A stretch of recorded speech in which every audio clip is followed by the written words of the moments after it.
Hello കുഞ്ഞുങ്ങളെ, Beena's learning ക്ലാസ്സിലേക്ക് സ്വാഗതം. ഇന്ന് നമ്മൾ പഠിക്കുന്നത് 5ാം ക്ലാസ്സിലെ സോഷ്യൽ സയൻസിൻ്റെ രണ്ടാമത്തെ ചാപ്റ്ററായ ഫുഡ് ആൻഡ് ഹ്യൂമൻ, അല്ലെങ്കിൽ ഭക്ഷണവും മനുഷ്യരും എന്ന് പറയുന്നതിൻ്റെ നോട്ടാണ്. ഞാൻ ഇതിൻ്റെ ഫസ്റ്റ് പാർട്ട് ഇട്ടതാണ് കുഞ്ഞുങ്ങളെ. പിന്നെ കുട്ടികൾ കമൻറ്റ് ബോക്സിൽ ഇതിൻ്റെ ലിങ്ക് കിട്ടുന്നില്ല എന്ന് പറഞ്ഞുകൊണ്ടാണ് ഞാനിത് ഒന്നും കൂടി ഒന്ന് ഇടുന്നത് കേട്ടോ. അപ്പോൾ ഇതിൻ്റെ ഏകദേശം ഒരു 10 ക്വസ്റ്റ്യൻ ആൻസറോളം ഞാൻ ഇട്ടതാ. ലിങ്കിൽ കുട്ടികൾക്ക് ആ ലിങ്ക് കിട്ടുന്നില്ല എന്ന് പറഞ്ഞതുകൊണ്ടാണ് ഇത് ഒന്നും കൂടി ഇട്ടിട്ട് ബാക്കി നോട്ടും കൂടെ ഇതിനകത്തിൽ ആഡ് ചെയ്തിട്ടുണ്ട് കേട്ടോ. അപ്പോൾ ഇംഗ്ലീഷ് മീഡിയക്കാർക്കും മലയാളം മീഡിയക്കാർക്കും ഒരേപോലെ മനസ്സിലാകത്തക്ക രീതിയിലാണ് ഞാൻ എഴുതി വെച്ചേക്കുന്നവർക്ക്. ഇംഗ്ലീഷുകാർക്ക് അവരുടെ നോട്ട് എഴുതാം, മലയാളംകാർക്ക് അവരുടെ നോട്ടും എഴുതാം കേട്ടോ. ഏറ്റവും പ്രധാനപ്പെട്ടത് നോക്കി ഒരു 20 ക്വസ്റ്റ്യൻ, വെറും 20 ക്വസ്റ്റ്യൻ മാത്രമേ ഞാൻ എഴുതിയെടുത്തിട്ടുള്ളൂ. ഒന്നും അറിയാൻ വയ്യാത്തവർക്ക് എന്തെങ്കിലുമൊക്കെ പഠിക്കാൻ വേണ്ടി. പിന്നെ ഓൾറെഡി ടെസ്റ്റിൽ തന്നെ ഇംഗ്ലീഷുകാർക്കായാലും മലയാളക്കാർക്കായാലും ടെസ്റ്റിൽ തന്നെ ക്വസ്റ്റ്യൻ ആൻസർ ഉണ്ട്. അതുകൊണ്ട് ഞാൻ അതെല്ലാം അവോയ്ഡ് ചെയ്തിട്ട് ഇല്ലാത്തത് മാത്രമേ എഴുതിയെടുത്തിട്ടുള്ളൂ. അപ്പം നിങ്ങൾ ഇതും പഠിക്കണം, ടെസ്റ്റിലെ ക്വസ്റ്റ്യൻ ആൻസറും പഠിക്കണം. രണ്ടും കൂടെ ആകുമ്പോൾ ഒത്തിരി ആകുമെന്ന് പേടിക്കേണ്ട കുഞ്ഞുങ്ങൾ കേട്ടോ. കാരണം അതിൽ തന്നെ ഓൾറെഡി മിക്കവാറും ഉള്ള ക്വസ്റ്റ്യൻ ആൻസറുകൾ ഉണ്ട്.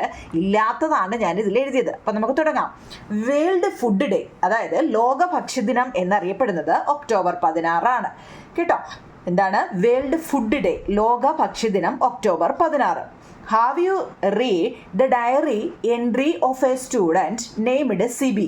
What are the food items mentioned in the diary entry ചെയ്യാൻ? അതായത് സിബിയുടെ ഡയറി കുറിപ്പിൽ, ഇതിൽ ഈ പാഠത്തിലെ ഒരു കഥാപാത്രമാണ് സിബി എന്ന് പറയുന്നത്, അല്ലെങ്കിൽ ആരുടെയോ ആയിക്കോട്ടെ. അപ്പോൾ അതിൻ്റെ ഡയറി കുറിപ്പിൽ പറഞ്ഞിരിക്കുന്ന ഭക്ഷണ സാധനങ്ങൾ, കുറേ ഭക്ഷണത്തിൻ്റെ പേരറിയാൻ വേണ്ടിയാവും ഞങ്ങളെ. എന്തൊക്കെയുണ്ട്? ലഡു, ഹൽവ, പായസം, സ്വീറ്റ്, പിക്കിള്, കേക്ക്. പിക്കിൾസ് എന്ന് വെച്ച് കഴിഞ്ഞാൽ എന്താവും ഞങ്ങളെ? അച്ചാറുകൾ എന്നാണ്. ഈ അറിയാൻ വയ്യാത്ത കാര്യങ്ങളും കൂടി പഠിച്ച് വാ കേട്ടോ. സ്വീറ്റ് എന്ന് വെച്ചാൽ മധുര പലഹാരങ്ങളെ നമ്മൾ സ്വീറ്റ് എന്ന് പറയുന്നത്. പക്ഷേ മിക്ക കുട്ടികൾക്കും പിക്കിൾ എന്തുവാണെന്ന് അറിയാൻ വയ്യാത്ത കുട്ടികൾ ഇപ്പോഴും കാണും അല്ലേ? നിങ്ങളിപ്പോൾ മനസ്സിൽ വിചാരിക്കുന്നില്ലോ എന്ത് ഇനി പിക്കിള്? അറിയാവുന്നവർ വിട്ടേരെ, അറിയാൻ വയ്യാത്തവരാ കേട്ടോ ഞങ്ങളെ. എന്താ? അച്ചാറുകൾ. അച്ചാർ അറിയത്തില്ലയോ? മാങ്ങ അച്ചാറ്, നാരങ്ങ അച്ചാറ് ഇല്ലേ? ഓക്കെ, അടുത്ത് നോക്കിയേ. The picture given above indicate the different method of obtaining food by the early humans. What details do you understand from these pictures about the obtaining of food of early human? അല്ലോ, മനസ്സിലായോ എന്ന് വെച്ചാൽ അതിൻ്റെ മലയാളം ഇവിടെ തന്നെ ഉണ്ടോ നിങ്ങൾ? എന്നാണ്ട് മുകളിൽ കൊടുത്തിരിക്കുന്ന ചിത്രങ്ങൾ ആദിമ മനുഷ്യർ ഭക്ഷണം നേടിയെടുക്കുന്ന വിവിധ രീതികളെ സൂചിപ്പിക്കുന്നു. ഇവ എങ്ങനെയെല്ലാമാണെന്ന് ഇപ്പം ഞാൻ ഇംഗ്ലീഷ് വായിച്ചതിൻ്റെ മലയാളമാണ് കേട്ടോ. എങ്ങനെയൊക്കെയോ നിങ്ങളെ? അവർ ഭക്ഷണം ആദ്യമേ ശേഖരിച്ചു, ഭക്ഷണത്തിനായി മൃഗങ്ങളെ വേട്ടയാടി, മത്സ്യബന്ധനത്തിൽ അവരേർപ്പെട്ടു, കല്ലുകളും കമ്പുകളും ആയുധമായിട്ട് അവരുപയോഗിച്ചു, അവർ കൂട്ടമായിട്ടായിരുന്നു വേട്ടയാടിയത്, അവർ ശേഖരിച്ച ഭക്ഷണം പങ്കിട്ടായിരുന്നു അവർ ഭക്ഷിച്ചിരുന്നത്. മനസ്സിലായോ നിങ്ങളെ? എങ്ങനെയായിരുന്നു ആദിമ മനുഷ്യർ ഭക്ഷണം നേടിയെടുത്തതെന്നാണ്. അവരാദ്യമേ ഭക്ഷണങ്ങൾ ശേഖരിക്കുമായിരുന്നു. എങ്ങനെയായിരുന്നു അവർ ശേഖരിച്ചത്? ഭക്ഷണത്തിനായി മൃഗങ്ങളെ ആയിരുന്നു വേട്ടയാടിയിരുന്നത്. പിന്നോ മീൻ പിടിക്കാനൊക്കെ, അതാണ് മത്സ്യബന്ധം എന്ന് പറയുന്നത്. മീൻ പിടിക്കലൊക്കെ അവർക്ക് ഏർപ്പെട്ടു. കല്ലുകളും കമ്പുകളുമായിരുന്നു അവർ ആയുധമായിട്ട് ഉപയോഗിച്ചത്. അവർ കൂട്ടമായിട്ടായിരുന്നു വേട്ടയാടാൻ പോയത്. അന്നേരം അവർക്ക് കിട്ടുന്ന ആഹാരങ്ങൾ അവർ എല്ലാവരും കൂടിയായിരുന്നു പങ്കിട്ട് കഴിച്ചതെന്ന്. ഇപ്പം മനസ്സിലായോ? അതിൻ്റെ ഇംഗ്ലീഷാണ് ഇവിടെ പറഞ്ഞത്. They gathered food 100 animal for food. 100 എന്ന് വെച്ചാൽ വേട്ടയാടുക എന്നാണ് കേട്ടോ. നായാട്ടിന് പോകുന്ന കേട്ടിട്ടുണ്ടോ? അവർക്ക് ആഹാരം വേണം അല്ലേ? വിശന്ന് കഴിയുമ്പോൾ എന്തിനേലും കഴിക്കണമെന്നുള്ള ആ ഒരു ചിന്ത കൊണ്ടാണ് അവർ വേട്ടയ്ക്ക് പോകുന്നത്. എൻഗേജ്ഡ് ഇൻ ഫിഷിംഗ്, മീൻ പിടിക്കാനൊക്കെ അവർ പോയിരുന്നു. Stones and sticks were used as weapons. അവർ ആയുധം, വെപ്പൺസ് എന്ന് വെച്ചാൽ ആയുധങ്ങൾ. ആയുധങ്ങളായിട്ട് അവർ എന്തൊക്കെയാണ് നിങ്ങൾ ഉപയോഗിച്ചത്? കമ്പ്, സ്റ്റോൺ ഉണ്ടല്ലോ, വലിയ കമ്പുകളൊക്കെ കൂർപ്പിച്ചൊക്കെ അവർ കൈവച്ചിരുന്നു. പിന്നെ സ്റ്റോൺസുകൾ, കൂർത്ത കല്ലുകളൊക്കെ വെച്ചിരുന്നു. എന്തിനാ ഇത് കൈവച്ചുകൊണ്ട് നടക്കുന്നത്? കയ്യിൽ എന്തെങ്കിലും വേണം, ഇരിക്കട്ടെ എന്ന് പറഞ്ഞാന്നോ? അല്ല. അവർ വനത്തിലും അവിടെ ഇവിടെയൊക്കെ അല്ലേ താമസിക്കുന്നത്. അപ്പോൾ അവരുടെ സംരക്ഷണത്തിന് വേണ്ടിയാണ് അവരിത് കയ്യിൽ കരുതുന്നത്. They hunted in group. ഇനി അവർ ഗ്രൂപ്പായിട്ടായിരുന്നു, എന്ന് വെച്ചാൽ കൂട്ടമായിട്ടായിരുന്നു വേട്ടയാടാൻ പോയിരുന്നത്. They shared the food they gathered. എന്ന് വെച്ച് കഴിഞ്ഞാൽ അവർക്ക് കിട്ടുന്ന ഫുഡ് അവർ എന്ത് ചെയ്യുന്നു? അവർ എല്ലാവരും കൂടി ഷെയർ ചെയ്തായിരുന്നു കഴിച്ചിരുന്നത്. ഇനി അതിനെ വേറെ രീതിയിൽ ചോദിക്കാം. What were the different method of obtaining food by early human? ഈ ഒരു ചോദ്യം ചോദിച്ചാലും നമുക്ക് മുകളിലത്തെ ആൻസർ എഴുതാം കേട്ടോ. ഓക്കെ ആണോ നിങ്ങളെ? ഇതങ്ങ് എഴുതിയെടുക്കണം കേട്ടോ. നോക്കിയിരിക്കല്ലേ, എഴുതിയെടുക്കണം. ഇനി നാലാമത്തെ ചോദ്യം, what might be the food items they had obtained through hunting and gathering?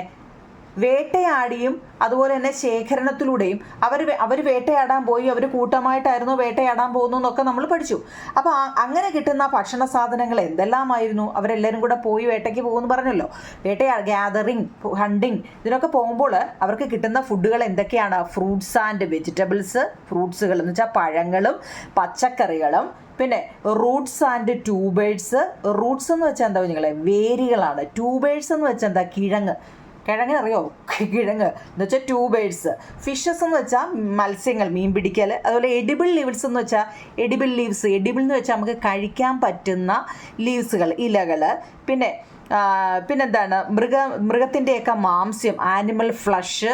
പിന്നെ എന്തെങ്കിലുമൊക്കെ നട്ട്സുകളോ സീഡ്സുകളോ ഒക്കെ കിട്ടുകയാണെങ്കിൽ അതൊക്കെയായിരുന്നു അവരെന്ത് ചെയ്തത്? അവർ ശേഖരിച്ച് വെച്ചിരുന്ന ഭക്ഷണങ്ങൾ. ഇപ്പം മനസ്സിലായോ? എൻ്റെ ഇംഗ്ലീഷുമുണ്ട് മലയാളമുണ്ട്. അടുത്തത്, for what purpose did ancient man use fire? ഏറ്റവും ഇമ്പോർട്ടൻ്റ് ഈ ചാപ്റ്ററിലെ ഏറ്റവും ഇമ്പോർട്ടൻ്റ് ഒരു ക്വസ്റ്റ്യൻ ആവും നിങ്ങൾ. എന്താണ്? For what purpose did ancient man use fire? ഫയറിൻ്റെ ചോദ്യം ഉറപ്പായിട്ടും കാണുന്ന. കാരണം എന്താ? ആൻഷ്യൻ്റ് മാൻ എന്ന് വെച്ചാൽ പുരാതനമായ മനുഷ്യർ ഫയർ കണ്ടുപിടിച്ചത് എന്തെല്ലാം ആവശ്യങ്ങൾക്ക് വേണ്ടിയാണ്? അവരെന്തിനാ ഈ തീ കണ്ടുപിടിച്ചത്? അവരൊക്കെ കണ്ടുപിടിച്ചതുകൊണ്ടാണ് ഇപ്പം നമ്മൾ ഇപ്പം ഇങ്ങനെയൊക്കെ നിൽക്കുന്നത് അല്ലേ? എന്താ? To cook food. ആദ്യമേ ഇവർ കണ്ടുപിടിച്ചത് ഭക്ഷണം പാകം ചെയ്യാൻ, ടു കുക്ക് ഫുഡ്. പിന്നോ to protect from animals attack. ആനിമൽസുകളൊക്കെ അറ്റാക്ക് ചെയ്യാൻ വരുമ്പം, അതായത് മൃഗങ്ങളുടെ ആക്രമണത്തിൽ നിന്നും സംരക്ഷിക്കാനായിരുന്നു അവർ തീ ഉപയോഗിച്ചത്. ഏതെങ്കിലും ചില സ്ഥലങ്ങളിലൊക്കെ കേട്ടില്ലോ നിങ്ങൾ? ആന ഇറങ്ങി എന്ന് പറയുമ്പോൾ ചിലരെന്താണ് പാത്രങ്ങളിട്ട് ഭയങ്കരമായിട്ട് കൊട്ടുകയും അതുപോലെ തീ ഭയങ്കരമായിട്ട് കത്തിക്കുകയും ഒക്കെ ചെയ്യുന്നതായിട്ട് കേട്ടിട്ടുണ്ടോ? അങ്ങനെയൊക്കെയാണ് ഇതുങ്ങളെ അവിടെ നിന്നും ഓടിക്കുന്നത്. പിന്നോ to light up the cave എന്ന് വെച്ചാൽ എന്താ? ഗുഹയ്ക്കകത്തോട്ട് കയറിയ പകലായ തന്നെ ഭയങ്കര ഇരുട്ടാ അല്ലേ? അപ്പോൾ അവർ ആ രാത്രി കാലങ്ങളിൽ അതിനകത്ത് എന്ത് ചെയ്യുന്നു? തീ കത്തിച്ചു വെക്കും. അപ്പോൾ കേട്ടോ, അവർക്ക് വീടുകളൊന്നും ഇല്ലല്ലോ, ഗുഹയ്ക്കകത്തിലൊക്കെ അല്ലേ പണ്ടുള്ളവർ താമസിച്ചിരുന്നത്. അപ്പോൾ to light up the cave. പിന്നോ to get protection from cold. ഭയങ്കരമായ തണുപ്പ് വരുമ്പോഴോ എന്ത് ചെയ്യും? തണുപ്പ് വരുമ്പോഴേ പറ്റൂല്ലോ, ചൂടാകുമ്പോൾ കത്തിക്കാൻ പറ്റില്ലല്ലോ. അപ്പോൾ തണുപ്പ് വരുമ്പം to get protection from cold, തണുപ്പിൽ നിന്നും സംരക്ഷിക്കാനും അവരെന്തുപയോഗിച്ചു? തീ ഉപയോഗിച്ചു. അപ്പോൾ ഫയറിൻ്റെ ക്വസ്റ്റ്യൻ ഇമ്പോർട്ടൻ്റ് ആണ് കുഞ്ഞുങ്ങളെ. ഫയർ എന്തൊക്കെയാണ്? To cook food, to protect from animals attack, to light up the cave, to get protection from cold. കേട്ടോ, മലയാളമുണ്ട്, ഇംഗ്ലീഷും ഉണ്ട്, എഴുതിയെടുക്കണേ. അടുത്ത ആറാമത്തെ question, what were the possible conditions that forced early humans find other way to obtained food? Possible conditions that forced early humans. എന്താ കുഞ്ഞുങ്ങളെ? ആദിമ മനുഷ്യർ ഭക്ഷണം ലഭിക്കാൻ മറ്റു വഴികൾ കണ്ടെത്താൻ സാധ്യമായ സാഹചര്യങ്ങൾ എന്തെല്ലാമാണ് എന്ന് വെച്ചാൽ, ഇപ്പം മുമ്പ് നമ്മൾ പറഞ്ഞിരുന്നു അവർ അവരെല്ലാവരും കൂടി വേട്ടയാടാൻ പോകുമെന്നും വേട്ടയാടി കിട്ടിയ ഭക്ഷണങ്ങൾ അവരെല്ലാവരും കൂടി ഒരുമിച്ചാണ് പങ്കിട്ട് കഴിച്ചതെന്നും ഒക്കെ നമ്മൾ കഴിഞ്ഞ ക്വസ്റ്റ്യൻ ആൻസറിൽ പഠിച്ചു. പക്ഷേ ഒരുപാട് പേരാ താമസിക്കുന്നതെങ്കിൽ ചിലപ്പോൾ അവർക്ക് കുറച്ച് മാത്രമേ കിട്ടത്തുള്ളായിരിക്കും. അപ്പോൾ അവർക്ക് അതുകൊണ്ട് അവരുടെ വിശപ്പ് മാറ്റാൻ പറ്റത്തില്ല.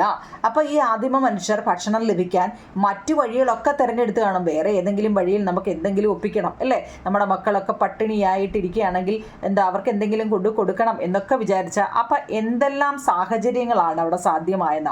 ഭക്ഷണത്തിൻ്റെ ദൗർലഭ്യമായിരുന്നു, ജനസംഖ്യാ വർധനമായിരുന്നു. അവർക്ക് അങ്ങനെ ചിന്തിക്കാനുള്ള കാരണം എന്തൊക്കെയാ? ഭക്ഷണം ഒട്ടുമില്ലാതായി, ദൗർലഭ്യം. പിന്നെ ജനസംഖ്യാ വർധന, ഓരോരുത്തരും ജനസംഖ്യകൾ ആൾക്കാരുടെ എണ്ണം കൂടുകയാണ്.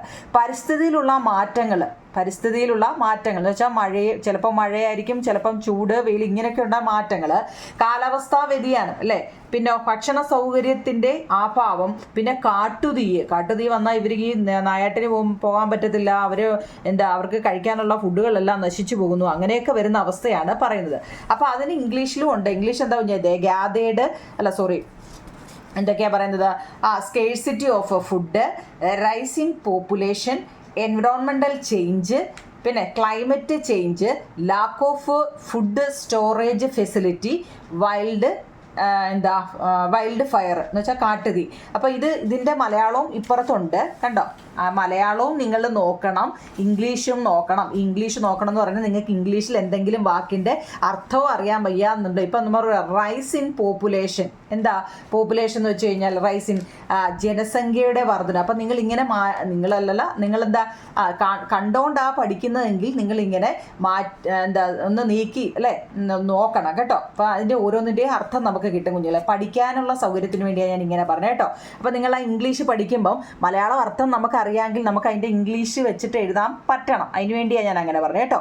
Which was the first animals domesticate by human. മനുഷ്യൻ ആദ്യമായിട്ട് വളർത്തിയ മൃഗം കാട്ടിലല്ലേ കുഞ്ഞുങ്ങളെ. കാട്ടിലാകുമ്പോൾ അവർക്ക് എന്താ അവരുമായിട്ട് ഇണങ്ങി ചേർന്നത് പെട്ടെന്ന് നായയാണ് കേട്ടോ. നായയാണ് അവർ വളർത്തിയ ആദ്യത്തെ മൃഗം. പിന്നോ what advantages might they have had setting near agriculture site. എന്തെല്ലാമാണ് കാർഷിക സ്ഥലങ്ങൾക്ക് സമീപം താമസമാക്കിയതിനാൽ അവർക്ക് എന്തെല്ലാം നേട്ടങ്ങളായിരുന്നു. അത് വളരെ ഇമ്പോർട്ടൻ്റ് ഒരു ക്വസ്റ്റ്യനാണ്. ഇവർ എന്ത് ചെയ്തു, എന്തോ കുഞ്ഞുങ്ങളെ കാട്ടിലൊക്കെ അല്ലേ താമസിച്ചിരുന്നത്. അങ്ങനെ അവർ ഫുഡിന് വേണ്ടിയായിരുന്നു ഇത്രയും നാളും അലഞ്ഞത്. അങ്ങനെ ഫുഡിന് അലഞ്ഞപ്പോൾ അവർ തീ കണ്ടുപിടിച്ചതിന് ശേഷം എന്താ പിന്നീട് അവർക്ക് എല്ലാവർക്കും കൂടെ കഴിക്കാനുള്ള ഫുഡ് ഇല്ലാതായി. അതിനുള്ള കാരണം എന്താണെന്നാണ് നമ്മൾ മുമ്പ് പറഞ്ഞത്. പിന്നീട് എന്താണ് ഇനി അവർ അങ്ങനെ കുറേ നാൾ കഴിഞ്ഞപ്പോൾ ഇവർക്ക് വെള്ളത്തിൻ്റെ ഓരോ കാര്യങ്ങളെക്കുറിച്ച് ഇവർക്ക് മനസ്സിലായി. അങ്ങനെ അവരെന്ത് ചെയ്യുന്നറിയോ, കാർഷിക സ്ഥലങ്ങൾക്ക് സമീപം താമസമാക്കിയതിനാൽ അവർക്ക് എന്തെല്ലാം നേട്ടങ്ങളായിരുന്നു ഉണ്ടായത്. എന്താണ് what advantage might they have setting near agriculture site. അവർ കൃഷി ചെയ്യാൻ തുടങ്ങി. അതിനെക്കുറിച്ചൊക്കെ ടെസ്റ്റ് നല്ല രീതിയിൽ പറയുന്നുണ്ട്. അതാണ് നമുക്ക് അത്രയും വായിക്കാനുള്ള സമയപരിധി ക്വസ്റ്റ്യൻ ആൻസർ അങ്ങ് തന്ന കുഞ്ഞുങ്ങളെ. ആ ടെസ്റ്റിൽ തന്നെ പറയുന്നുണ്ട് അവരെന്ത് ചെയ്യുന്നു, കൃഷി ചെയ്യാൻ തുടങ്ങിയിരുന്നു. കൃഷി ചെയ്യുന്ന അവർ കഴിച്ചു കഴിഞ്ഞിട്ട് അയ്യത്തോട്ട് എറിഞ്ഞ സാധനങ്ങളൊക്കെ അവിടെ കിടന്ന് കിളിച്ചപ്പോഴാണ് ഇവർക്ക് ഇതിനെക്കുറിച്ച് അവിടെ ഇങ്ങനെ ഇട്ട് കഴിഞ്ഞാൽ അത് അവിടെ കിടന്ന് കിളിക്കുമെന്നും ഒക്കെ പിന്നീടാണ് അവർക്കത് ഓരോന്ന് കണ്ടും കേട്ടുമാണ് അവർ ഓരോന്നും മനസ്സിലാക്കിയത് അല്ലേ. അങ്ങനെ അവർക്ക് അങ്ങനെ കിടന്ന് കിളിക്കുകയും പിന്നീട് അവരെന്ത് ചെയ്യുന്നു ഓരോന്ന് കൊണ്ട് നടാൻ തുടങ്ങി അല്ലേ. നട്ട് കിളിക്കുമെന്ന് മനസ്സിലായി. അങ്ങനെ നട്ടപ്പോൾ അവരെന്ത് ചെയ്തു, ഈ സ്ഥലങ്ങൾക്ക് വെള്ളം വേണമല്ലോ, ഇത് നട്ട് വെച്ചാൽ മതിയോ, വെള്ളം വേണം. അപ്പോൾ അവരെന്ത് ചെയ്തു, നദികളുടെയൊക്കെ സമീപത്തായിട്ട് ഇവരങ്ങ് താമസം തുടങ്ങി. എന്നിട്ടോ ഇതിന് വെള്ളം ഒഴിക്കേണ്ടതുണ്ട്, വെള്ളം ഒഴിച്ച് അതിനെ നോക്കണ്ടേ, എന്നും പോയി നോക്കി അതിനെ പരിപാലിക്കേണ്ടതുണ്ട്. അവർ അതിന് അടുത്തായിട്ട് എന്ത് ചെയ്തു, താമസിക്കാനും തുടങ്ങി. മനസ്സിലായോ. അപ്പോൾ കാർഷിക സ്ഥലങ്ങൾക്ക് സമീപം താമസമാക്കിയതിൽ അവർക്ക് എന്തെല്ലാം നേട്ടങ്ങളാണ് ഉണ്ടായത്. അവർ അതിൻ്റെ അടുത്ത് താമസിക്കുന്നതുകൊണ്ട് എന്തെല്ലാം കുഞ്ഞുങ്ങളെ, they could protect the agriculture site. അവർക്ക് ഇടയ്ക്കിടയ്ക്ക് എന്ത് ചെയ്തു, കൃഷി സ്ഥലങ്ങൾ സംരക്ഷിക്കാൻ കഴിഞ്ഞു. പിന്നെ availability of food items increased. അതുകൊണ്ട് എന്താണ് അവരങ്ങനെ നല്ലപോലെ പരിപാലിക്കാൻ തുടങ്ങിയപ്പോൾ ഭക്ഷ്യവസ്തുക്കളുടെ ലഭ്യതയെല്ലാം അങ്ങ് വർദ്ധിച്ചു അല്ലേ. അവർ നടുന്ന സാധനങ്ങളൊക്കെ എപ്പോഴും നോക്കുന്നതുകൊണ്ട് അത് മറ്റ് ജീവികളൊന്നും കഴിക്കാതെ അതിൻ്റെ അളവ് കൂടി. സാമൂഹ്യ ജീവിതമെല്ലാം അവർ സ്റ്റോർഡ് സോഷ്യൽ ലൈഫ്, സാമൂഹ്യ ജീവിതം ആരംഭിച്ചു. പിന്നെ got more time to rest. പിന്നീട് അവർക്ക് വിശ്രമിക്കാൻ കൂടുതൽ സമയവും ലഭിച്ചു എന്നാണ് പറയുന്നത്. മനസ്സിലായോ. അവർക്ക് കൃഷിസ്ഥലങ്ങൾ സംരക്ഷിക്കാൻ കഴിഞ്ഞു, ഭക്ഷ്യവസ്തുക്കളുടെ ലഭ്യത വർദ്ധിച്ചു, സാമൂഹ്യ ജീവിതം ആരംഭിച്ചു, വിശ്രമിക്കാൻ അവർക്ക് കൂടുതൽ സമയവും ലഭിച്ചു. മനസ്സിലായോ. നിങ്ങൾ ഇംഗ്ലീഷും അറിയാമല്ലോ. They could protect the agriculture site, availability of food items increased, started social life, got more time to rest. Malayalam ഇംഗ്ലീഷും ഓക്കെയാണോ? ഓക്കെ. അടുത്തത് how might river bank have helped early humans to settle. എന്താ പറഞ്ഞാൽ ഇപ്പം ഞാൻ പറഞ്ഞു നദീതീരങ്ങളിൽ ഈ ആദിമ മനുഷ്യരെ താമസിക്കാൻ സഹായിച്ചത് എങ്ങനെയാണ്. മുമ്പ് ഞാൻ പറഞ്ഞത് അവരെന്തിനാ ഈ നദികളുടെ തീരത്ത് വന്ന് താമസിച്ചത്. Availability of water, fertile soil, favourable climate, transportation എന്ന് വെച്ചാൽ ജലം ഉണ്ടെങ്കിൽ അവർക്ക് എന്തെങ്കിലും നട്ട് കഴിഞ്ഞാൽ എന്താ കുഞ്ഞുങ്ങളെ അതിന് ആവശ്യത്തിലുള്ള വെള്ളം അവിടെ നിന്ന് എടുത്ത് ഒഴിക്കുകയൊക്കെ ചെയ്യാം. അതുപോലെ തന്നെ ഈ വെള്ളം ഉള്ളിടത്തെ മണ്ണുകൾ എന്തായിരിക്കും, നല്ല വളക്കൂറുള്ള മണ്ണാണ്. പിന്നെ അനുകൂലമായ കാലാവസ്ഥയാണ്. അതുപോലെ തന്നെ ഗതാഗതം, ട്രാൻസ്പോർട്ടേഷൻ എന്ന് വെച്ച് കഴിഞ്ഞാൽ അവർക്ക് എന്തെങ്കിലും നട്ട് കഴിഞ്ഞാൽ അടുത്ത് വീടാണെങ്കിൽ അവർ പോകാനും വരാനുമുള്ള ഒരു സൗകര്യമൊക്കെ അവർ നോക്കി അല്ലേ. അപ്പോൾ water was essential for farming and living അല്ലേ. Living water from river was used to wash cloth and cook food too. ഇനി വെള്ളത്തിൻ്റെ ഉപയോഗത്തെക്കുറിച്ച് പറഞ്ഞു. കൃഷിക്കും ജീവിക്കാനും വെള്ളം അത്യാവശ്യമായിരുന്നു. ആണല്ലോ, ഇതിന് രണ്ടിനും വെള്ളം വേണമല്ലോ. അതിൻ്റെ ഇംഗ്ലീഷ് എഴുതി വെച്ചിട്ടുണ്ട്. ഇംഗ്ലീഷുകാർക്കും മലയാളംകാർക്കും ഉണ്ടോ നിങ്ങളെ? കൃഷിക്കും ജീവിക്കാനും വെള്ളം അത്യാവശ്യമായിരുന്നു. വസ്ത്രങ്ങൾ കഴുകാനും ഭക്ഷണം പാകം ചെയ്യാനും നദിയിലെ വെള്ളമാണ് അവർ ഉപയോഗിച്ചുകൊണ്ടിരുന്നത്. ഇപ്പം മനസ്സിലായോ ചോദ്യം? എന്തോ നിങ്ങളെ how much river bank have helped. ഈ റിവർ ബാങ്ക് എന്ന് വെച്ചാൽ എന്താ പറഞ്ഞത്? നദീ തീരങ്ങളിലെ എയർലി ഹ്യൂമൻ ആദിമ മനുഷ്യർ താമസമാക്കാൻ സഹായിച്ചത് ഈ 4-5 കാര്യങ്ങൾ ഉള്ളത് കൊണ്ടാണ് കേട്ടോ. ഓക്കെ ആണല്ലോ. 10ാമത്തെ, what was used to store left over food items after daily needs. ദിവസവും ആവശ്യത്തിന് ശേഷം വരുന്ന ഭക്ഷണ സാധനങ്ങൾ സൂക്ഷിച്ചിരുന്നത് എവിടെയായിരുന്നു? പണ്ട് കാലത്ത് ബാക്കി വരുന്ന ഭക്ഷണ സാധനങ്ങളെല്ലാം അവരെങ്ങനെയായിരുന്നു വെച്ചിരുന്നത്? Keeping sac. സാക്ക് എന്ന് വെച്ചാൽ എന്താ നിങ്ങളെ? സാക്ക് ചാക്കിൻ്റെ ഇംഗ്ലീഷാണ് സാക്ക് കേട്ടോ. അപ്പോൾ അവർ ചാക്കുകളിൽ കെട്ടിവെച്ചു. പിന്നോ ജാറുകളിൽ അടച്ച് സൂക്ഷിച്ചു. പിന്നോ പത്തായം ഉണ്ടോ നിങ്ങളെ നിങ്ങളുടെയൊക്കെ വീട്ടിൽ? പത്തായം പണ്ടുള്ള വീടുകളിലൊക്കെ അല്ലേ, പണ്ട് കുടുംബം ഒക്കെ ഉള്ള കൂട്ടുകുടുംബമായിട്ടൊക്കെ താമസിച്ച വീടുകളിലൊക്കെ ഉണ്ട് പത്തായം. ആൻഡ് കെപ്റ്റ് ഡ്രൈ എന്ന് വെച്ചാൽ എന്താ? ഉണക്കി സൂക്ഷിച്ചിരുന്നു എന്ന് കേട്ടോ.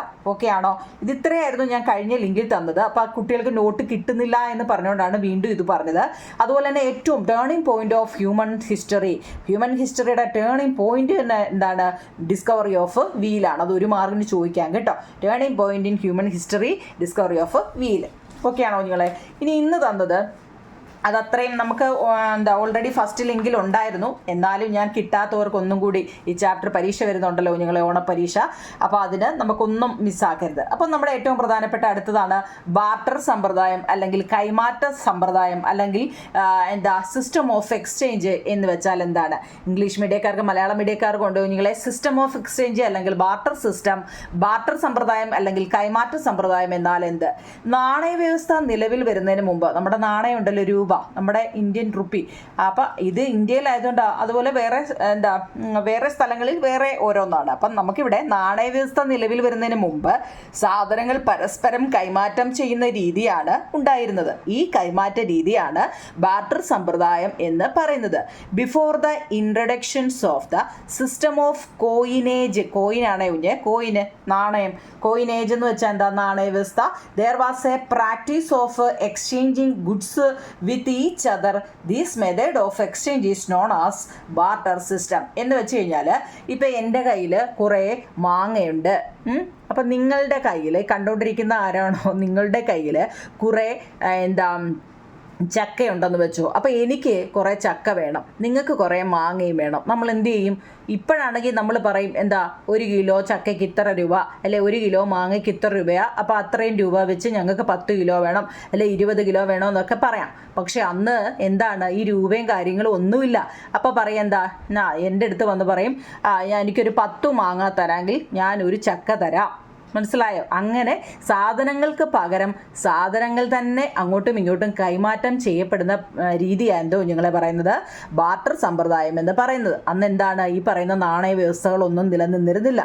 മനസ്സിലായോ? നാണയവ്യവസ്ഥ നിലവിൽ വരുന്നതിന് മുമ്പ് സാധനങ്ങൾ പരസ്പരം കൈമാറ്റം ചെയ്യുന്ന രീതിയാണ് ഉണ്ടായിരുന്നത്. ഇതിനെ എന്തോ നിങ്ങൾ പറയുന്നത് ബാർട്ടർ സമ്പ്രദായം അല്ലെങ്കിൽ എന്ത് പറയുന്നു? കൈമാറ്റ വ്യവസ്ഥ. ചക്കയും മാങ്ങയുടെ ഓക്കെ ആണോ? സംഭവം പിടികിട്ടിയോ? ചക്കയും മാങ്ങയെന്ന് പിടിവിട്ടേരാ കേട്ടോ. കാരണം എന്താ, നമ്മൾ ഒരു എക്സാമ്പിൾ പറഞ്ഞതേ ഉള്ളൂ. അപ്പോൾ ഇനി ടെസ്റ്റിലെ ഒരു ഫ്ലോ ചാർട്ട് നോക്കിയേ. അർബൻ സെൻറ്റേഴ്സിനെ കുറിച്ച് ഒരു ഫ്ലോ ചാർട്ട് നിങ്ങളുടെ ടെസ്റ്റിൽ കിടപ്പുണ്ട് കേട്ടോ, നോക്കണേ. ആ ടെസ്റ്റിലെ ആണത്, നോക്കിക്കേ. ഒന്നാം അർബൻ സെൻറ്ററിൻ്റെ ആണേ. 1 എക്സ്ചേഞ്ച് ഓഫ് ഗുഡ്സ്, അതിൻ്റെ മലയാളം സാധനങ്ങൾ കൈമാറുക. ആര്? ട്രേഡ് എന്ന് വെച്ചാൽ വ്യാപാരം. ആരാണ്? വ്യാപാരം. എന്നിട്ടോ ആ വ്യാപാരികൾ മാർക്കറ്റ് അല്ലെങ്കിൽ വിപണികൾ. അവിടുന്ന് ട്രേഡിംഗ് സെൻറ്റർ എന്ന് വെച്ചാൽ വ്യാപാര കേന്ദ്രങ്ങൾ. അവിടുന്ന് അർബൻ സെൻറ്ററുകളിൽ എത്തുന്നു, അതായത് നഗര കേന്ദ്രങ്ങളിൽ എത്തുന്നു. ഇത് നിങ്ങൾക്ക് ചിലപ്പോൾ ഇങ്ങനെ ബോക്സ് ഇട്ടിട്ട് ഫില്ലപ്പ് ചെയ്യാനൊക്കെ ചോദിക്കാം. അപ്പം നിങ്ങൾ ആ ഓർഡർ കറക്റ്റായിട്ട് പറയണം. എക്സ്ചേഞ്ച് ഓഫ് ഗുഡ്സ്, അവിടുന്ന് ട്രേഡിൽ നിന്ന് മാർക്കറ്റിൽ നിന്ന് ട്രേഡിംഗ് സെൻറ്ററുകൾ, ട്രേഡിംഗ് സെൻറ്ററിൽ നിന്നാണ് അർബൻ സെൻറ്ററിൽ. ഓക്കെയാണോ? അതിൻ്റെ മലയാളം എഴുതി വെച്ചിട്ടുണ്ട് കേട്ടോ. അടുത്ത ഫൈൻഡ് ഔട്ട് ദ അടുത്ത സ്പൈസസിനെ കുറിച്ചാണ് കുഞ്ഞുങ്ങളെ. സ്പൈസസ് കേട്ടോ, ഒരു ടെസ്റ്റ് വാരി വലിച്ച് ഞാൻ എഴുതിയിട്ടില്ല, പ്രധാനപ്പെട്ട മാത്രമാണ് നിങ്ങൾക്ക് നോക്കി തന്നേക്കുന്നത്. Spices that are cultivated in your region. നിങ്ങളുടെ പ്രദേശത്ത് കൃഷി ചെയ്യുന്ന സുഗന്ധവ്യഞ്ജനങ്ങൾ കണ്ടെത്തുക. ഇപ്പോഴും സത്യം പറഞ്ഞാൽ ഇതിൻ്റെയൊക്കെ ഇംഗ്ലീഷും മലയാളവും നിങ്ങൾക്ക് അറിയത്തില്ല അല്ലയോ കുഞ്ഞുങ്ങളെ. ഇപ്പം പെട്ടെന്ന് എന്താ ക്ലോസ് എന്തുവാന്ന് നിങ്ങളോട് ചോദിച്ചാൽ ക്ലോസോ ഗ്ലൗസ് എന്തുവാ എന്നൊക്കെ പെട്ടെന്ന് നമ്മൾ ചിന്തിക്കും ഇല്ലേ. ഞാൻ എല്ലാവരുടെയും കാര്യം പറയുന്നില്ല കുഞ്ഞുങ്ങളെ, ചില കുട്ടികളുടെ കാര്യം മാത്രമേ ഞാൻ എപ്പോഴും ഇങ്ങനെ പറയുമ്പോൾ നിങ്ങൾ വിചാരിക്കുന്നത് ഞങ്ങൾ ഒന്നും അറിയാൻ വയ്യാത്ത കുട്ടികളാണോ എന്ന്. അങ്ങനെ അറിയാവുന്നവരുടെ അടുത്തല്ല ഞാൻ പറഞ്ഞത്, അറിയാൻ വയ്യാത്തവരുടെ കേട്ടോ. കാരണം നമ്മൾ പഠിപ്പിക്കുമ്പോൾ അറിയാം ചില കുട്ടികൾക്ക് ഇതൊക്കെ ഇപ്പോൾ കാർഡമം എന്തുവാന്ന് ചോദിച്ചാൽ പോലും അറിയാൻ വയ്യാത്ത കുട്ടികളുണ്ട്. അതുകൊണ്ടാണ് ഞാനത് എടുത്ത് പറയുന്നത് കേട്ടോ. അപ്പോൾ ഇപ്പം ഈ പഠിക്കുമ്പോൾ നിങ്ങൾ അതും കൂടി അങ്ങ് പറയണം. ഏതുറക്കത്തിൽ ചോദിച്ചാലും പറയണം എന്താ ഇതൊക്കെ ഞങ്ങൾക്ക് അറിയാവുന്നത് കേട്ടോ. ഏതുറക്കത്തിൽ ചോദിച്ചാലും എന്ത് പറയും, ഞാൻ ഇച്ചിരി കഴിഞ്ഞ് എഴുന്നേക്കത്തുള്ളൂ എന്നാണോ പറയുന്നത്. ഏതുറക്കത്തിൽ ചോദിച്ചാലും അല്ല കേട്ടോ. അപ്പോൾ നോക്കൂ നിങ്ങളെ, കുരുമുളകിന് ബ്ലാക്ക് പെപ്പർ എന്നാണ്. എന്താണ് ബ്ലാക്ക് പെപ്പർ? ഏലക്കയില്ലേ, ഏലക്ക, അതിന് പറയുന്നതാണ് കാർഡമം. ഇനി ആയാലും ഓർത്തോണേ, ഇനി ഇത് പറയുമ്പോൾ എല്ലാം എന്നെ ഓർക്കണേ. ഏലക്കയ്ക്ക് കാർഡമം. അങ്ങനെയാണെങ്കിൽ കറുവപ്പട്ടയ്ക്ക് സിനമൺ എന്നാണ് പറഞ്ഞത് കേട്ടോ. Cinnamon, CINNAMON, cinnamon. അങ്ങനെ ഗ്രാമ്പൂവിനാണ് നമ്മൾ എന്ത് പറയുന്നത്, ക്ലോസ്. ഗ്ലൗസ് അല്ല, CLO, ക്ലോസ്. ജാതിക്ക നട്ട്മഗ്, NUT നട്ട്മഗ്. മഞ്ഞളിനാണ് ടർമറിക്ക് കേട്ടോ. അങ്ങനെയാണെങ്കിൽ ടമറിൻ്റെ എന്തോ ടമറിൻ്റെ പുളിയാട്ടോ, പുളി. ഇഞ്ചിക്ക് ജിഞ്ചർ. ഒരു 10 പേരെങ്കിലും മിനിമം പഠിച്ചു വെച്ചേക്കണം കേട്ടോ. എന്തിനാ, സ്പൈസസ് ഏതൊക്കെയാണെന്ന് ചിലപ്പോൾ പരീക്ഷയ്ക്ക് ചോദിക്കും. ഇംഗ്ലീഷുകാർ ഇംഗ്ലീഷിലും പഠിച്ചു വെച്ചേക്കണം കേട്ടോ. മലയാളംകാർ മലയാളത്തിലും പഠിച്ചു വെച്ചേക്കണം. ഓക്കെ ആണല്ലോ കുഞ്ഞുങ്ങളെ കേട്ടോ. ഇത് പോസ് ചെയ്ത് എഴുതിയെടുക്കണേ. വെറുതെ ഞാൻ പറയുന്നത് കേട്ടോണ്ടിരിക്കല്ലേ കുഞ്ഞുങ്ങളെ. എഴുതിയെടുത്ത് നിങ്ങളുടെ സ്കൂൾ ബുക്കിലോ അല്ലെങ്കിൽ റഫായിട്ട് ബീനാസ് ലേണിംഗ് ക്ലാസ് എന്ന് വേണമെങ്കിൽ ഒരു ബുക്കിൻ്റെ പേരൊക്കെ കൊടുത്തിട്ട് അതിനകത്തിൽ എഴുതിയോ. കാരണം നമുക്ക് പഠിച്ച് മാർക്ക് മേടിക്കുക എന്നുള്ളതാണ് നമ്മുടെ ലക്ഷ്യം. അപ്പം നിങ്ങളെടുത്ത് ഒരു 5 സുഗന്ധവ്യഞ്ജനങ്ങളുടെ പേരെഴുതിയിട്ട് അത് നിങ്ങളുടെ പുസ്തകത്തിൽ കിടപ്പുണ്ട്. അതുകൊണ്ട് പിന്നെ ഞാൻ ഇംഗ്ലീഷിൽ എഴുതിയിട്ടില്ല, കാരണം ഇംഗ്ലീഷ് ഓൾറെഡി ഉണ്ട് അല്ലേ. സുഗന്ധവ്യഞ്ജനങ്ങളുടെ പേര് ഏതെങ്കിലും എഴുതിയിട്ട് ഒരു 5 എണ്ണത്തിൻ്റെ പേര് എഴുതിയിട്ട് ഒരു 2 വരി എക്സ്പ്ലെയിൻ ചെയ്യാൻ ചോദിച്ചു കഴിഞ്ഞാൽ റഫായിട്ട് ഞാൻ ഒന്ന് എഴുതിയതേ ഉള്ളൂ നിങ്ങളെ. കുരുമുളക് അല്ലെങ്കിൽ എന്താ പറഞ്ഞത്, ബ്ലാക്ക് പേപ്പർ അല്ലേ. കേരളത്തിലെ പ്രധാന നാണ്യവിളയാണ് നമ്മുടെ കുരുമുളക്. സുഗന്ധവ്യഞ്ജനങ്ങളുടെ രാജാവ് എന്നറിയപ്പെടുന്നതാണ് കുരുമുളക്. ഇത് മലബാർ തീരങ്ങളിലാണ് ഇതിൻ്റെ ഉത്ഭവം. ഞാൻ ആകെ 3 വരി എഴുതിയുള്ളൂ മലയാളംകാർക്ക് കേട്ടോ. മലയാളം മീഡിയത്തിലാണ് നിങ്ങൾ എന്താണ് കുരുമുളകിനെ കുറിച്ചാണ് പറയുന്നത്. എന്താണ് കേരളത്തിലെ പ്രധാന നാണ്യവിളയാണ് കുരുമുളക്. സുഗന്ധവ്യഞ്ജനങ്ങളുടെ രാജാവാണ്. പിന്നെ മലബാർ തീരങ്ങളിലാണ് ഇതിൻ്റെ ഉത്ഭവം കേട്ടോ. അടുത്ത അതിൻ്റെ ഇംഗ്ലീഷ് ആണെങ്കിലോ, pepper is the king of spices. King ആണ്.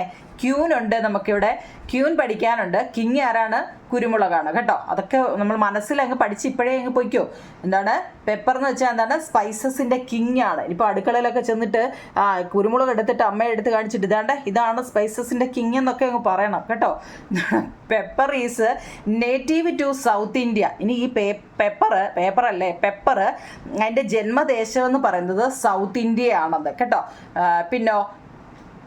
പിന്നെന്താ നിങ്ങളെ, പിന്നെ പെപ്പർ ആർ റിച്ച് ഇൻ, ഇനി പേപ്പറിൽ എന്തൊക്കെയുണ്ട്, rich in protein, carbohydrates, vitamins, minerals, fats, ഇതെല്ലാം അടങ്ങിയിട്ടുണ്ടെന്നാണ് പറയുന്നത് പെപ്പറിനകത്തിൽ കേട്ടോ.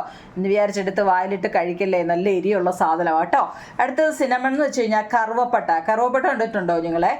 ഏതാണ്ടത്തിൻ്റെയൊക്കെ തൊലിയല്ലേ, കണ്ടിട്ടുണ്ടോ? Cinnamon is the spice that comes from the BARC of trees. മരത്തിൻ്റെ തൊലി. നമ്മൾ ഈ എന്താ കുഞ്ഞുങ്ങളെ പ്ലാവയൊക്കെ നിങ്ങൾ കണ്ടിട്ടുണ്ടോ? നല്ല പ്രായം ചെന്ന പ്ലാവൊക്കെ നോക്കാമെങ്കിൽ അതിൻ്റെയും പുറത്തെ പോള ഇങ്ങനെ ഇളകി വരുന്നത് നിങ്ങൾ ശ്രദ്ധിച്ചിട്ടുണ്ടോ? അതുപോലെ ഒരു മരമാണ് നമ്മുടെ സിനമൺ. അതിൻ്റെ മണ്ട വലിയ മരത്തിൻ്റെ അതിങ്ങനെ ഇളകി വരുന്നതാണ് സിനമൺ അല്ലെങ്കിൽ കറുവപ്പട്ട. മരത്തിൻ്റെ പുറന്തൊലിയിൽ നിന്നുമാണ് ഇത് ലഭിക്കുന്നത്. ഭക്ഷണം രുചികരമാക്കാനാണ് ഇത് ഉപയോഗിക്കുന്നതും. ഓക്കെ, അടുത്ത നമ്മൾ പറഞ്ഞ കാർഡമം എന്ന് വെച്ചാൽ ഏലക്കയാണ്, മറക്കല്ലേ. കാർഡമം എന്ന് വെച്ചാൽ ക്യൂൻ. നമ്മൾ മുമ്പേ കിങ് ആരാന്നാ പറഞ്ഞത്, പെപ്പറാണ്. എന്നാൽ ക്യൂനോ, രാജ്ഞി ആരാണ്? കാർഡമം, ഏലക്കയാണ് കേട്ടോ. സ്പൈസുകളുടെ റാണി എന്നറിയപ്പെടുന്നത് ആരാ കുഞ്ഞുങ്ങളെ? കാർഡമം, ഏലക്കയാണ്. വൈഡ്ലി കൾട്ടിവേറ്റഡ് ഇൻ, ഇത് ഏറ്റവും കൂടുതലായിട്ട് കൃഷി ചെയ്യുന്നത് കേരളത്തിലും ആസാമിലുമാണെന്നാണ് പറയുന്നത് കേട്ടോ. ഇതൊക്കെ നിങ്ങൾ ഇപ്പം തന്നെ കേട്ടപ്പോൾ ഏകദേശം പഠിച്ചില്ലയോ? കറുത്ത പൊന്ന് എന്നറിയപ്പെടുന്നത് ആരെയാ? കറുത്ത പെണ്ണല്ലേ, കറുത്ത പൊന്ന് ആരാ? കുരുമുളകിനെയാണ് കേട്ടോ. അതൊക്കെ റഫായിട്ട് അറിഞ്ഞിരുന്നാൽ മതി. ഇനിയും ടെസ്റ്റിലെ ഒരു പ്രധാനപ്പെട്ട ക്വസ്റ്റ്യൻ ആണ്, മിശ്രഭോജനം എന്നാൽ എന്താണ്? അത് ടെസ്റ്റിൽ ഇംഗ്ലീഷ് മീഡിയത്തിൻ്റെ കിടപ്പുണ്ടോ നിങ്ങളെ? ആ ഇംഗ്ലീഷ് മീഡിയക്കാരെ ഇംഗ്ലീഷിലെ വായിച്ചു നോക്കിയിട്ട് തന്നെ ഈ മലയാളം അതിൻ്റെ അർത്ഥം നോക്കിക്കോ. 1917 മെയ് 29 വിവിധ ജാതിക്കാരെ ഒന്നിച്ചിരുത്തി. വിവിധ ജാതിക്കാര്, പണ്ട് എന്താണ് താഴ്ന്ന ജാതി, കൂടിയ ജാതി എന്നൊക്കെ ഓരോ വേർതിരിവുണ്ടായിരുന്നു നിങ്ങളെ പണ്ട് കാലത്ത് കേട്ടോ. എന്ന് വെച്ചാൽ കൂടിയ ജാതിക്കാര് താഴ്ന്ന ജാതിക്കാരുടെ അടുത്തിരുന്ന് ഭക്ഷണം കഴിക്കാറില്ലായിരുന്നു. അവർക്ക് താഴെ ഇരുത്തിയോ കേട്ടോ, അങ്ങനെയൊക്കെ ഉണ്ടായിരുന്നു. ഞാൻ ജാതിയെ പറഞ്ഞതല്ല, അങ്ങനെയൊക്കെയുള്ള ഇതുണ്ടായിരുന്നു കേട്ടോ. അപ്പം അങ്ങനെയുള്ള ഒരു രീതി 1917 മെയ് 29 വിവിധ ജാതിക്കാരെ എല്ലാം കൂടെ ഇങ്ങനെ വേർതിരിവ് കാണിക്കുന്നതുകൊണ്ട് പല ജാതിയിൽപ്പെട്ട ആൾക്കാരെ എല്ലാം കൂടെ ഒന്നിച്ചിരുത്തിയിട്ട് നമ്മുടെ സഹോദരൻ അയ്യപ്പൻ നേതൃത്വത്തിൽ എറണാകുളം ജില്ലയിലെ ചെറായിൽ മിശ്രഭോജനം സംഘടിപ്പിച്ചു. എല്ലാവരെയും കൂടെ അങ്ങനെ വലിപ്പവും ചെറുപ്പവും നോക്കാതെ എല്ലാ ജാതിക്കാരെയും കൂടെ ഇരുത്തി എന്ത് ചെയ്തു? ഒരു മിശ്രഭോജനം സംഘടിപ്പിച്ചു. എല്ലാ വിഭാഗം ജനങ്ങൾക്കും ഒന്നിച്ചിരുന്ന് ഭക്ഷണം കഴിക്കുന്നതിനുള്ള അവകാശം നിഷേധിക്കപ്പെട്ടതിനെ എതിരെയാണ് ഈ സമരം നടത്തിയത് എന്നാണ് പറയുന്നത്. എന്താണ് മിശ്രഭോജനം എന്ന് പിടികിട്ടിയോ? എന്താ നിങ്ങളെ? 1917 മെയ് 29 വിവിധ ജാതിക്കാരെ ഒന്നിച്ചിരുത്തി നമ്മുടെ സഹോദരൻ അയ്യപ്പന്റെ നേതൃത്വത്തിൽ എറണാകുളം ജില്ലയിലെ ചേറായിൽ ഒരു മിശ്ര ഭോജനം സംഘടിപ്പിച്ചു. എല്ലാ വിഭാഗം ജനങ്ങൾക്കും ഒന്നിച്ചിരുന്ന് ഭക്ഷണം കഴിക്കാനുള്ള അവകാശം നിഷേധിക്കപ്പെട്ടതിനെ എതിരെയാണ് ഈ സമരം നടത്തിയത്. മനസ്സിലായോ? അത് ഞങ്ങളുടെ ടെസ്റ്റിൽ കിടപ്പുണ്ട് കേട്ടോ. അതുകൊണ്ട് ഞാൻ ചുരുക്കിയാണ് എഴുതി വെച്ചിരിക്കുന്നത്. അടുത്ത നോക്കൂ നിങ്ങളെ, ദേശീയ ഭക്ഷ്യ സുരക്ഷാ നിയമം എന്താണ്? സത്യം പറഞ്ഞാൽ നിങ്ങൾ 5ാം ക്ലാസ്സിൽ പഠിക്കുന്ന പണ്ടുള്ള കുട്ടികൾക്ക് എനിക്ക് തോന്നുന്നു ഈ പ്രാവശ്യം പുതിയ ടെസ്റ്റിലാണ് ഇത്രയും നോട്ട് വന്നത് അല്ലേ? പുതിയ ടെസ്റ്റിൽ നല്ലപോലെ നോട്ടുണ്ട് കേട്ടോ. നല്ലപോലെ നോട്ട് എടുത്ത് നമുക്ക് എഴുതാനുണ്ട്. നോട്ട് വായിക്കുമ്പോൾ ഇഷ്ടംപോലെ നോട്ട് എഴുതാനുണ്ട്. പക്ഷേ എനിക്കൊന്ന് കഴിഞ്ഞ 5ാം ക്ലാസ്സിലെ പുസ്തകത്തിലൊന്നും ഇത്രയും എഴുതാനില്ലായിരുന്നെന്നാണ് എനിക്ക് തോന്നുന്നത് കേട്ടോ.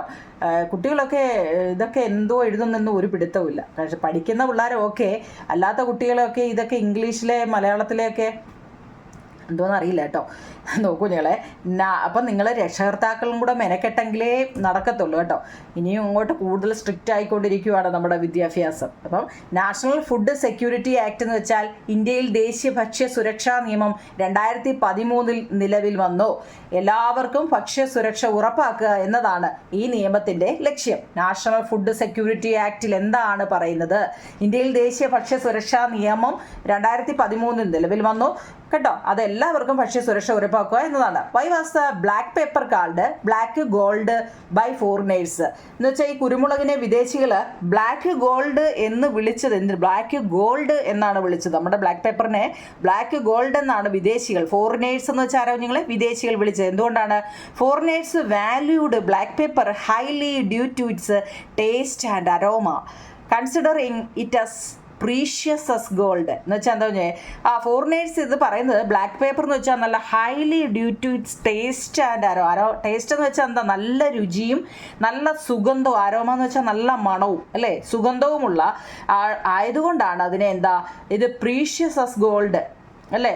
എന്ന് വെച്ചാൽ കുരുമുളകിനെ വിദേശികൾ സ്വർണം പോലെ വിലയേറിയതായി കാണുന്നത് അതിൻ്റെ രുചിയും സുഗന്ധവും കൊണ്ടാണെന്നാണ് പറയുന്നത്. ഇല്ലയോ? സത്യമല്ലേ? കുരുമുളകൊക്കെ ഇട്ടങ്ങോട്ട് നല്ല രസമൊക്കെ വെക്കുമ്പോൾ നമ്മുടെ അടുത്ത് ഇല്ലേ, അപ്പുറത്തെ വീട്ടിലൊക്കെ രസം വെക്കുമ്പോൾ ഇപ്പുറത്തെ വീട്ടിലൊക്കെ നല്ല മണമല്ലേ കുഞ്ഞുങ്ങളെ? നമ്മൾ പറയത്തില്ലേ, അപ്പുറത്ത് എന്ത് രസം വെച്ചു അല്ലേ? കുരുമുളകിന് അത്ര നല്ല നല്ല എഫക്റ്റാണ് അല്ലേ? ഓക്കെ, അടുത്തത് 20ാമത്തെ ദ ലാസ്റ്റ് ക്വസ്റ്റ്യൻ എന്താ കുഞ്ഞുങ്ങളെ? നോക്കിക്കേ, the last, why it is important to avoid wasting food എന്ന് വെച്ചാൽ ഭക്ഷണം പാഴാക്കുന്നത് ഒഴിവാക്കേണ്ടത്. ഭക്ഷണം പാഴാക്കുന്നതിനെ കുറിച്ചാണ് നമ്മൾ ഒഴിവാക്കുക എന്നാണ്. Wasting food is unfair to those who do not have enough to eat. ഭക്ഷണം നമ്മൾ വേസ്റ്റ് ആക്കുന്നതെന്ന് വെച്ചാൽ ഇത് കഴിക്കാത്ത എത്രയോ പേര് നമ്മുടെ ലോകത്തുണ്ടെന്ന് നമ്മൾ ചിന്തിക്കണം കുഞ്ഞുങ്ങളെ. നമ്മളെല്ലാം എന്താണ് സത്യം പറഞ്ഞാൽ ഇപ്പോൾ ഒരുപാട് കുട്ടികളാണെങ്കിൽ സ്കൂളിൽ കൊണ്ടുവന്നാലും അല്ലേ പകുതിയും ഫുഡ് കളയുന്നുണ്ട്. അപ്പം നമ്മൾ ചിന്തിക്കണം, ഇത് ഒരു നേരത്തെ ആഹാരം കിട്ടാത്ത എത്രയോ ആൾക്കാർ എവിടെയെല്ലാം ഉണ്ടെന്ന്. അപ്പോൾ ആ ഒരു ചിന്ത, ഭക്ഷണം പാഴാക്കുന്നത് കഴിക്കാത്തവർ അല്ലെ അത് തികയാത്തവരോട് കാണിക്കുന്ന ഒരു അൺഫെയർ ആണ്, അനീതിയാണെന്നാണ് ഇവിടെ ഫസ്റ്റിൽ പറയുന്നത് കേട്ടോ. It is A responsible practice to use food judiciously and reduce food wastage in household and communities. നമ്മൾ ഭക്ഷണത്തെ നമ്മുടെ ഉത്തരവാദിത്തമാണ്, റെസ്പോൺസിബിൾ പ്രാക്ടീസ് ഉത്തരവാദിത്തമാണ്. യൂസ് ഫുഡ് എന്താണ്, നമ്മൾ ഫുഡ് ഭക്ഷണം വിവേകത്തോടെ ഉപയോഗിക്കുകയും വീടുകളിലും, ഹൗസ് ഹോൾഡ് എന്ന് വെച്ചാൽ വീടുകളിലും അതുപോലെ സമൂഹങ്ങളിലും കമ്മ്യൂണിറ്റീസ് ഭക്ഷണം പാഴാക്കുന്നത് കുറയ്ക്കുകയും ചെയ്യണം. അത് നമ്മുടെ ഉത്തരവാദിത്തമാണ്, റെസ്പോൺസിബിൾ ആണെന്നാണ് പറയുന്നത്. അപ്പം ഇംഗ്ലീഷുകാർ ഈ 2 എഴുതുക കേട്ടോ, മലയാളംകാർ ഈ 2 എഴുതുക. ഭക്ഷണം ഒരിക്കലും വേസ്റ്റ് ആക്കരുത് എന്നാണ് കുഞ്ഞുങ്ങളെ പറയുന്നത്. അപ്പം ഈ ചാപ്റ്ററിനകത്തിൽ ഏറ്റവും പ്രധാനപ്പെട്ട 20 ക്വസ്റ്റ്യൻ ആൻസർ ഞാൻ പറയുന്നുണ്ട്. ഇനിയും നിങ്ങൾക്ക് ടെസ്റ്റ് നോക്കി വേണം നിങ്ങൾ പഠിക്കാൻ കേട്ടോ. ടെസ്റ്റിനകത്തിൽ എല്ലാം ക്വസ്റ്റ്യൻ ആൻസർ കൊടുത്തിട്ടുണ്ട്. അപ്പം നമ്മൾ എന്താ അതും കൂടി പഠിച്ചെങ്കിലേ നമുക്ക് നല്ല മാർക്ക് കിട്ടത്തുള്ളൂ. അല്ലാതെ ഇത് മാത്രം കൊണ്ടിരിക്കില്ല കുഞ്ഞുങ്ങളെ, കാരണം അതിൽ ഓൾറെഡി ഉള്ളതൊന്നും ഞാൻ ഇതിൽ എഴുതിയിട്ടില്ല കേട്ടോ. അപ്പം നിങ്ങളിത് കണ്ടിട്ട് കമൻറ്റ് ബോക്സിൽ നിങ്ങളുടെ അഭിപ്രായം അറിയണം കേട്ടോ. എല്ലാവരും കണ്ടിട്ട് സ്കിപ്പ് ചെയ്ത് പോകുന്നേ ഉള്ളൂ, അഭിപ്രായം പറയുന്നില്ല. അതും കൂടി നിങ്ങളൊന്ന് ഇടണം കേട്ടോ. മനസ്സിലായെന്ന് പറഞ്ഞുതരാം കുഞ്ഞെ കേട്ടോ. സബ്സ്ക്രൈബ് ചെയ്തില്ലെങ്കിൽ ചെയ്തേക്കണേ. ലൈക്കും ഷെയറും കമൻറ്റും ഒക്കെ പോരട്ടെ. Okay, thank you.